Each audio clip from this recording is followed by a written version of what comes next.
వైసీపీకి రాజ్యసభ సభ్యత్వానికి విజయసాయిరెడ్డి రాజీనామా చేయడం రెండు తెలుగు రాష్ట్రాల్లో చర్చనీయాంశంగా మారింది.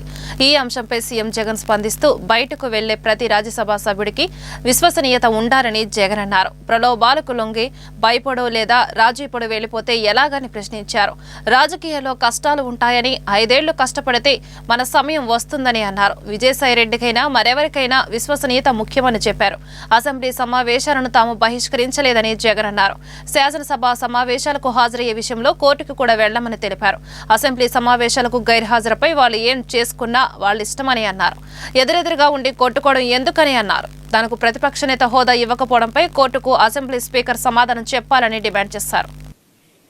లంచం లేని పాలన ఎక్కడైనా జరిగింది అంటే వైఎస్ఆర్సీపీ ప్రభుత్వ హయాంలో అని చెప్పి గర్వంగా గొప్పగా కూడా చెప్పగలుగుతాం.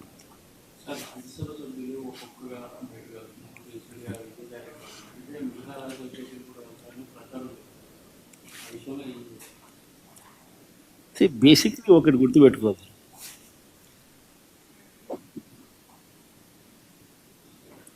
పదకొండు మంది మాకు రాజ్యసభ సభ్యులు ఉన్నారు. పోయిన వాళ్ళు ఎంత? 3 పోయినారు. సాయిరెడ్డితో కలుపుకుంటూ 4 పోయినారు. బేసిక్లీ పోయే ప్రతి ఒక్కరికి కూడా నేను ఒకటే మాటే చెప్తా, రాజకీయాలలో ఉన్నప్పుడు క్యారెక్టర్ ఉన్నాను, క్రెడిబిలిటీ అనే పదానికి అర్థం తెలిసిందాను. రాజకీయాలలో ఉన్నప్పుడు కాలర్ ఎగరేసుకుని చెప్పాలి, ఫలానాడు మా నాయకుడు అని.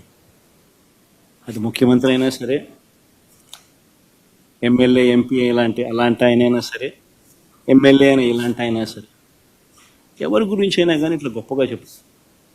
కానీ మనమంతటి మనమే ప్రలోభాలకు లొంగో భయపడో ఏదో కారణం చేత మనమంతటి మనమే మన వ్యక్తిత్వాన్ని, మన క్యారెక్టర్ని, మన క్రెడిబిలిటీని మనం పనంగా పెట్టి మనం కాంప్రమైజ్ అయ్యి అటువైపు మనం పోతే మన గౌరవం ఏంది,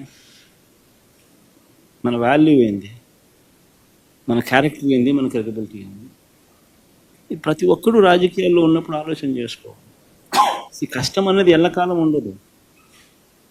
డెమోక్రసీ అంటేనే 5 years, మ్యాక్సిమం నీకున్న కష్టకాలం 5 years.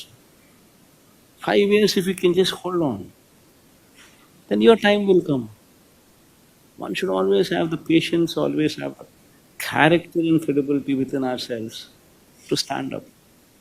అది సాయిరెడ్డికైనా అంతే, పోయిన 3 ఎంపీలకైనా అంతే. ఒకవేళ నువ్వు చెప్తా అన్నట్టు ఇంకా ఒకడో అరో ఇంకా పోయే కార్యక్రమం జరిగితే వాళ్ళకైనా ఇంతే. ఒకటి చెప్తా ఉన్నా, వైఎస్ఆర్సీపీ ఈరోజు ఉంది అని అంటే అది వీళ్ళందరి వల్ల లేదు. వైఎస్ఆర్సీపీ ఈరోజు ఉంది అని అంటే దేవుడి దయ, ప్రజల ఆశీస్సుల వల్ల వైఎస్ఆర్సీపీ ఈరోజు ఉంది. ఒక లీడర్గా మనం ప్రవర్తించి